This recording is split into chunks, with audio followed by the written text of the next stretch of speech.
O, sige po. Siguro as an introduction, bigyan ko na rin yung aking opening statement. Dalawa po na lang ang statement natin, no? General at specific. No? General muna. Usong-uso po ngayon ang pagtugis ng taong bayan sa korupsyon. Napakaganda po ng movement na nangyayari na yan. Ngunit, kung mapapansin po ninyo sa mga rally, at ito po isa na pakinggan ng ating mga tagapakinig, divided po yung mga nagrarally. Meron po na binabanggit ang pangalan ng ating Pangulo at merong hindi. Okay? At yan po ay para sa akin kaduda-duda. Ang pagtumbok po natin sa korupsyon, hindi naman po personal laban sa Pangulo o sa mga tao na yan, kundi para sa ating bayan. Ang ating hinahanap ngayon ay ang kamay ng Pangulo. No? Hinahanap natin kung ang kamay po ba ng ating Pangulo ay nakasawsaw o may kinalaman dito sa lahat ng samot-saring corruption issues na ating pinag-uusapan. Ang sinasabi ni Atty. Ferdy at ni Sir Jigs, no, na tila yata ang kamay ng Pangulo, this is with all due respect to the office, ha? Ang kamay ng Pangulo ay tila yata umaabot na pati po sa Ombudsman's Office. At yan po ay isa pong malaki at delikadong issue na kinaharap natin. Madali po tayo mag-fixate sa flood control dahil kitang-kita natin ang epekto. Ang hindi natin nakikita ay kung ano mangyayari kung ang kamay ng Pangulo ay masyadong nakasawsaw sa Ombudsman. Tulad po ng sinabi ni Atty. Topacio, napaka-makapangyarihan po ng Ombudsman. Bukod po sa mga nakasaad na kapangyarihan ng Ombudsman, hindi niyo ba alam na pwedeng mag-grant ng certain immunities yung office ng Ombudsman? Pumunta na yung tayo sa specific. Specifically, ang amin pong gustong tugisin ngayon, no? And again, hindi personal ito. Ang amin gustong kontrahin ay ang pagpapa-appoint kay Sir Boying Remulla bilang ombudsman. Pero hindi ulit ito personal. Ito po ay dahil hindi pa siya nakaupo pero kitang-kita na po ang pagmamaniobra sa mismong mga rules at laws pertinent to the office of the ombudsman. Kitang-kita na. Paano pa pag nakaupo na? Okay. Bakit po namin nasabi yan?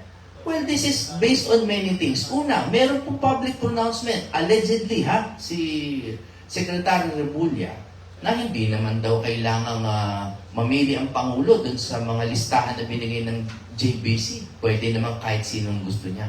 Kung totoo po niyang sinabi yan, I would like to educate lalo na our younger listeners. Hindi po totoo yan.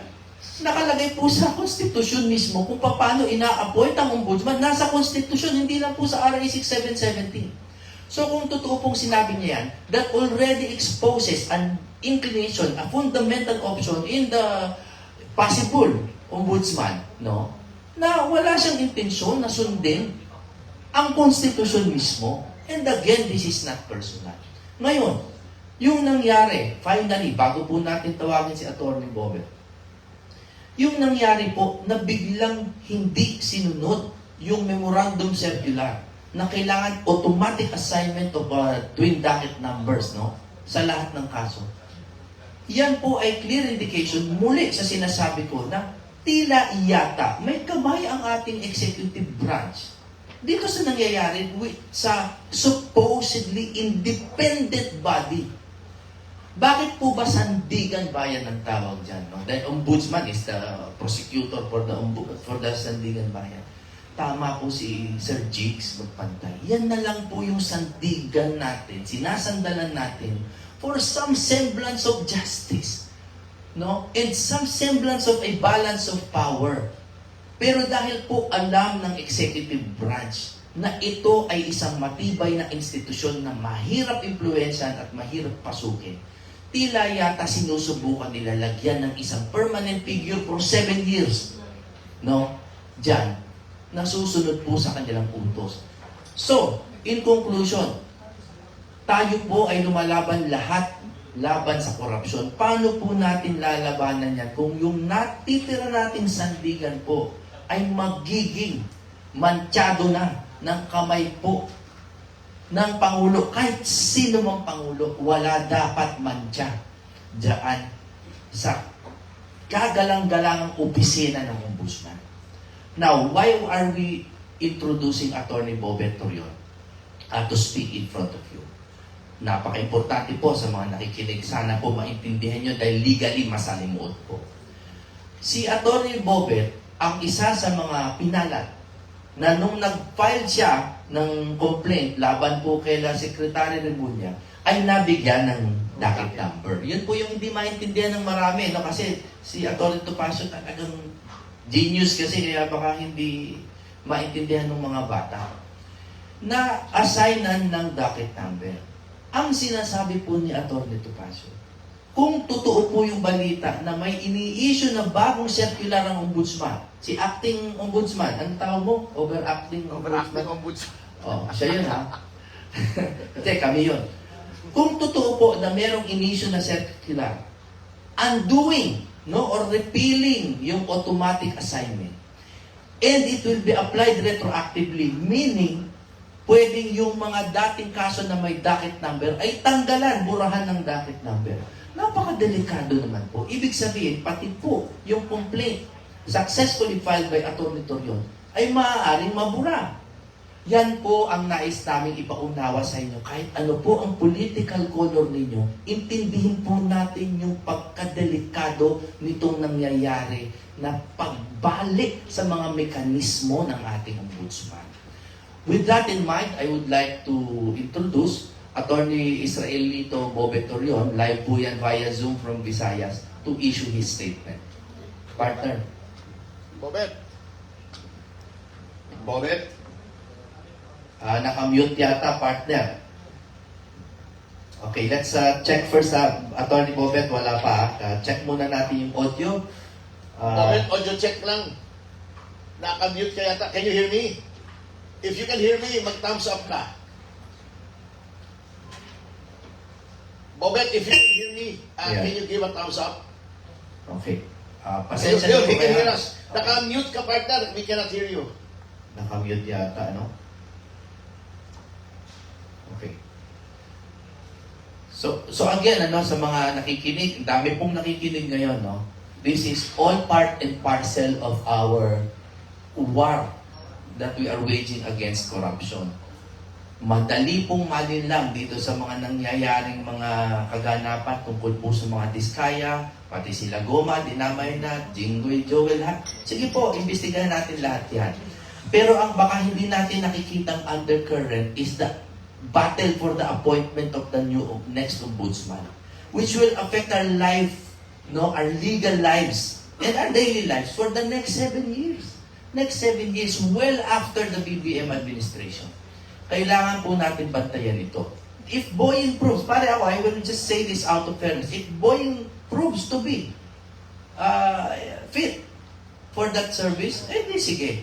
Pero kailangan po, ngayon pa lang, magpakita sila na hindi nila babaliin ang sarili nilang rules na ombudsman kasi hindi pa siya nakaupo, binabali na. Paano pa pag nakaupo na? No? So, again, gusto nating subukan kung kaya na natin makausap si Atty. Torion because his information is very vital to this issue. Yes.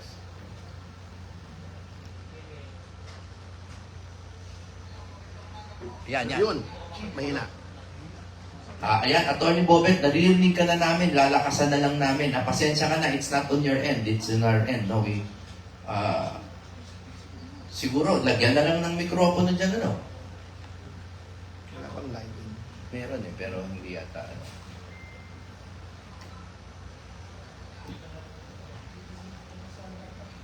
At saka, of course, to the members of the press, no, kung may mga questions kayo, sana po pakihandagan. Wala kasi tayong facilitator, so we are all ex officio host.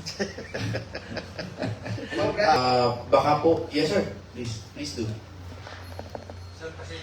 Paki-identify lang po yung sarili niya organization. Sir, ng Margo TV. Sir, kasi kanina pinag-usapan natin regarding dun sa nakadati ng mga file. So, sinasabi ninyo na mawalan ng visa. Ano po ang mangyayari dun sa mga pinail ninyo sa ombudsman? May I just... Yeah, sure. Very Go ahead. quickly, bago si Atty. Topacio. Alam niyo po, dun sa Administrative Order number 7, na Rules of Procedure yan ng Office of the Ombudsman. before the memorandum circular, importante po, pakinggan niyo po ito, ha? Before the May 5, 2025 MC of Ombudsman Martinez, ang rule, in Rule 2, Section 2, ay may evaluation ng complaint. No? Linawin lang natin, step by step. Doon po sa evaluation, ano ang pwedeng gawin ng investigating officer? Yung una, pinaka nakakatakot, dismissed outright for want of palpable merit. In short, ano yan, A to F yan, ano? So in short, without the memorandum circular, tama si Atty. Topacio. Kaya nagkakaroon ng mga parking fee. Iba yan doon sa, doon sa mga diskaya na, sa Congress na parking, Dito po, kumbaga, bago bigyan ng docket number, making it really filed, pwedeng mag-evaluate yung investigating officer at sabihin, dismiss na yan outright for want of palpable merit. Yun yung danger na ating sinusubukang iwasan. Kaya po, in the wisdom of former Ombudsman Martinez, tinanggal niya yung evaluation as he is empowered to do by his rule-making power. So yun po, kami po ay nananawagan muli sa taong bayan to be made aware na ang totoong laban sa corruption ngayon really is yung magiging susunod na ombudsman. Correct. Sir, So yun, follow-up, nyo na. So, nasagot na. yung follow-up lang po, regarding po dito dahil wala na po si Saldi ko dito sa ating bansa. Ano po ang gagawin ng administrasyon tungkol dito at sa yung pinaglalaban? Well, to be fair, Saldico has not yet been charged of any crime. So, the presumption of innocence will also always apply to him. Hindi natin alam kung bakit umalis, sinabi medical treatment, perhaps it is to evade being called into account in his own chamber. Pero I would not want to speculate. Lamang kung talagang mayroong cause to extradite or repatriate him, pwede naman gawin. But as of now, I cannot answer because it would be all speculation. Thank you.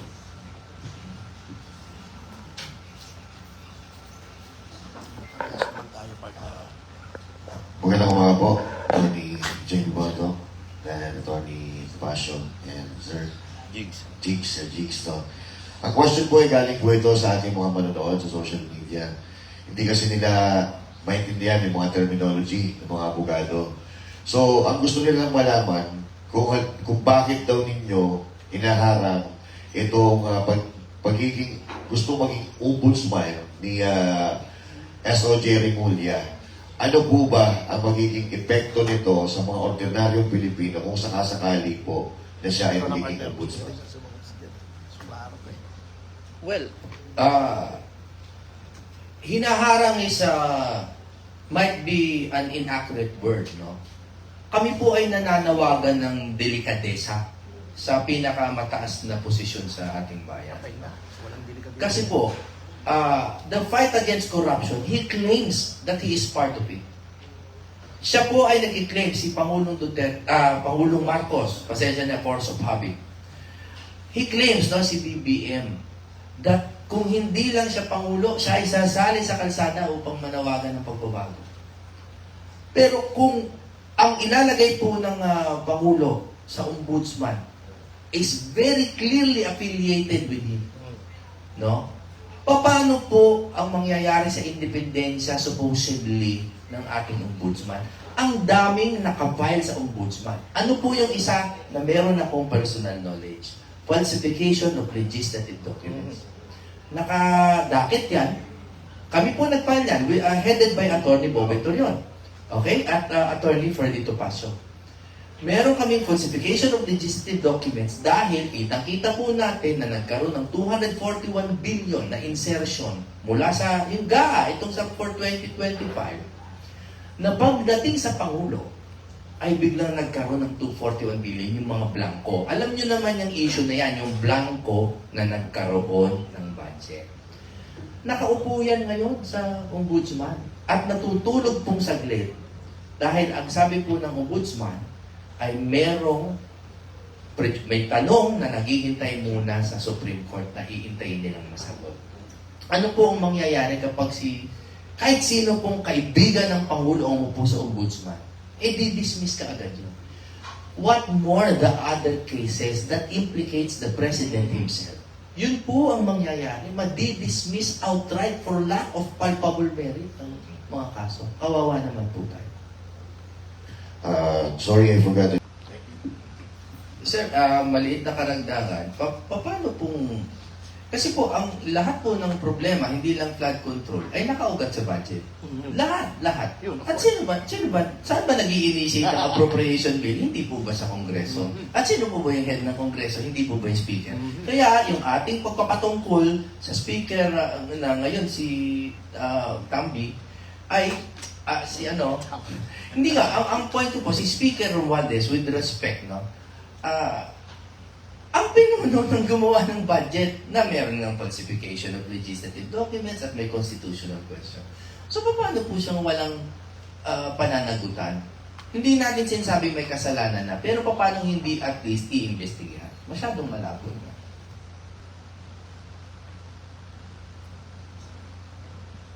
Any more? Siguro, let's have one more question or two more, sir? Kung ilan pa po ang may katanungan.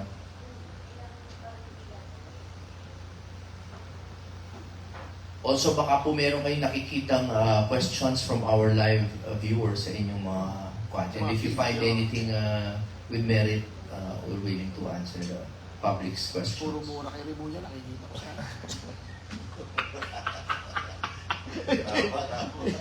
Habang naghihintay po tayo ng katulungan, I would also like to discuss the upcoming rallies, which is of national concern right now. Ang daming rally, hiwa-hiwalay po. No? And again, may kinalaman pa rin naman ito sa korupsyon. And again, ang sinasabi ko, pati po ang pag-appoint sa ombudsman ay may kinalaman sa korupsyon. So, iisa pong issue lahat ito. Ngayon, ang dami nagtatanong saan tayong rally dapat magpunta. I cannot in good faith endorse anyone dahil I am affiliated with certain parties. However, ang akin pong message lang sa taong bayan, tingnan po natin kung sino yung nananawagan ng pangkalahatang pagbabago versus yung iba na selective. Inuulit ko po, merong mga lumabas na articles recently na keso itong blah blah blah blank march na ito ay hindi panawagan laban kay BBM. Nakalagay doon, hindi. Sabi ko, why are we excluding? And again, with all due respect to the office of the President, no? Bakit po tayo nag-i-exclude? No? Bakit natin pinapardon ng Presidente? Siya lang naman ang may pardon power, hindi naman tayo. Bakit natin siya pinapardon? Ang sa akin lang, talakayin natin ang kamay ng Pangulo. Hindi natin po siya trial by publicity, pero tanungin natin siya, panagutin natin. Kaya, kung mamimili po kayo ng rally, maghanap kayo ng merong Romualdez resign, Saltico, managot, at BBM resign, di ba? Hindi dahil dapat na siya mag-resign, pero at least it shows that the rally is fair. Tama? Okay. So, yun lang po ang akin. Pasensya na, hindi ko sasagutin kung saan kayo pupunta na rally. Pero kami, saan ba tayo pupunta? Kami po ay, sabihin ba natin? Why not? Oh, no. Kami po, pupunta po kami sa Liwasan. You're welcome to join You're us welcome if you to want. join us. Only if you want. I also heard na meron yung mga uniformed personnel naman na peaceful prayer rally sa Aguinaldo. So, you know, I'm being fair, no? So, ayun po. Sir, kay National President Sir, ano po ba? Sir, kay Attorney Jamie. Sir, ano yung ibig niyo sabihin na kamay ng Presidente? Well, this is not veiled, no? Hindi po metaphor yan. Napakalinaw po na ang impluensya, no? Ang impluensya po ng executive ay tumatawid po sa mga supposedly independent bodies. Katulad ng Congress na lang, yung pagpili po ng speaker, ideally, although alam naman natin in practice, hindi ganoon, wala naman dapat kinalaman ng Pangulo sa pag-a-appoint ng speaker, ng Senate President. Pero yun, katanggap-tanggap kung meron siyang kaunting nabubulangan dyan, okay. No? That's due to the interdependence of the separate branches of government. Pero pagdating po sa ombudsman, na itinalaga nga specifically, no, upang tugisin ang mga makakapangyarihan. No? Kaya nga pwede yung anonymous complaint sa ombudsman eh. Di ba? Kapag siya ay may kinalaman na dyan sa pag-appoint ng kaibigan dyan, paano na lang po ang mangyayari dun sa mga complaint laban sa kanilang pamilya, laban dun kay speaker na alam naman natin kanyang pinsan. That's what I mean by kamay ng Pangulo. O pagdating po sa rally, pwede rin natin i-apply yung kamay ng Pangulo dahil bakit po may mga rally na walang panawagan sa kanyang pagre-resign at merong iba na meron. So, I'm not accusing, pero meron din ba siyang kamay doon sa mga rally? Hindi ko alam. But it is a question I'm propounding to the Filipino people. So, in short, ang presidente po, kahit malawakan ng kapangyarihan niyan, dapat may limitasyon pa rin. And I think, one of the most important bastions na dapat free and clear from the influence of the president is the ombudsman. Delikadesa naman po, mahal na Pangulo.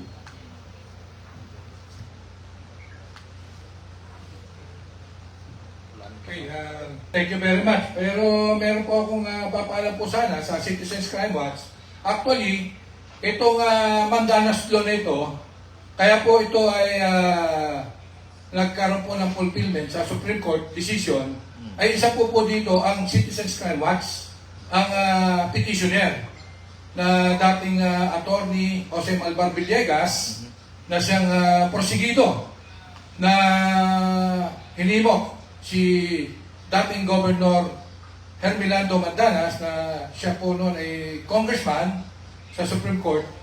Kaya naaprobahan po ito. Kaya dito po sa ating mga media o kaya mga civil society group, meron naman po kayong YouTube, no? Buksan nyo lang po yung Mandanas Law at makikita nyo po dyan, 2.8 trillion. 2022 na-release yan. Iba pa ho yung release po ng 2023. Iba pa ho yung release po ng 2024. Malaking pera po yan. Trillion peso po yan. Mag-ikot ka na. Ngayon po, 2025. Yan po yung paghahati-hatihan na po yan. Kasi, ayon ho sa Supreme Court decision, 40% na national budget ay going to local government. Yan po ay pupunta sa mga gobernador, mayor, at kay kapitan. Kay kapitan pala. No? Yun po ang aking pinapakiusap. Yung legacy po ng founder, chairman ng Citizens Crime Watch, nawa ay panatiliin po ng ating national chairman ng CCW at National President ng CCW at yung Atty. Bondoc, ang amin naman pong grupo bilang anti-graft corruption din and anti-crime and sustainable development program ay susuporta po sa inyong mga hangarin at lalo na sa legacy po ng dating founding chairman ng Citizens Crime Watch, Atty. Jose Malvar Villegas po. Maraming salamat po and God bless. Salamat po. Para po sa kapakanan ng ating mga taga-pakinig, no? That's exactly the point, no? Tulad po ng binabanggit ni Sir tungkol sa Mandanas and Garcia ruling, no? Na meron po share ng local government sa mga national taxes. At halimbawa dyan, yung mga, kahit yung mga collection sa customs, dapat may share din ng mga local government. So, this talks about a fund. So, kung meron po tayong fund, at ito ay nanakawin, allegedly, ng mga nasa kapangyarihan, babalik na naman tayo sa ombudsman. Doon po tayo maghanap ng sandigan para, sir, ninanakaw po yung budget na ina-allocate supposedly para sa local governments. Kaya po, kung kakampi po masyado naman ng executive, itong nasa ombudsman, wala po tayong matutumbok ng mga salarin. Yun lamang po, kinokonekta ko lang po sa ating issue ngayon kung bakit importante, even in the implementation of the Mandanas and Garcia rulings. Yes, ma'am. Hello po. Okay po, thank you, Francis. May tanong pa po kayo? Ako po, this is a different take, no? At I fully agree with Atty. Topacio's statement. Ito po, yung mga press con, hindi po ito pagbanat sa Pangulo o kahit kanino man. Panawagan nga po ito, no? To the question of the gentle lady, no? We are invoking the Constitution, na accountability of public officers, yung Section 1, na often underquoted. Na lagi nilang sasabihin, public office is a public trust, di ba? Public officers and officials must always be accountable to the people, serve with responsibility, integrity, loyalty, efficiency, act with patriotism and justice. Pero yung huli, hindi kinukur. And lead modest lives. Ang linaw, di ba? Lead modest lives. So, ang panawagan po namin sa Pangulo, we think that this can be a self-executing provision. Yung leading ng modest lives, pag nakita po ng Pangulo na hindi nagli-lead ng modest lives ang mga nasa DPWH, it does not have to take an investigation para husibakin mula sa pwesto yung mga tao who are not leading modest lives. Because this is a constitutional provision. Alam niyo po, sharing lang po to for everyone's joint education.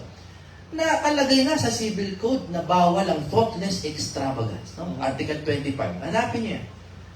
Sa gitna ng sakuna, meron pong nagpa-party, may nagko-concert. In acute public want, sabi nga ni Atty. Topacio, merong thoughtless extravagance. And we call upon, ayoko na sana banggitin yung concert, pero we are calling upon the President. Sabi niyo po, with all due respect to you, sir, sabi niyo po, gusto niyong makiisa sa aming pangangalsada. Bakit po hindi nyo gamitin ang malawakang kapangyarihan ng inyong upuan at tanggalin na po sa posisyon yung mga tao who do not lead modest lives? No? Tanggalin nyo na po. And again, huwag po tayong maglagay sa posisyon, lalo na sa ombudsman, ng tao na hindi sisitahin ang mga tao who do not lead modest lives.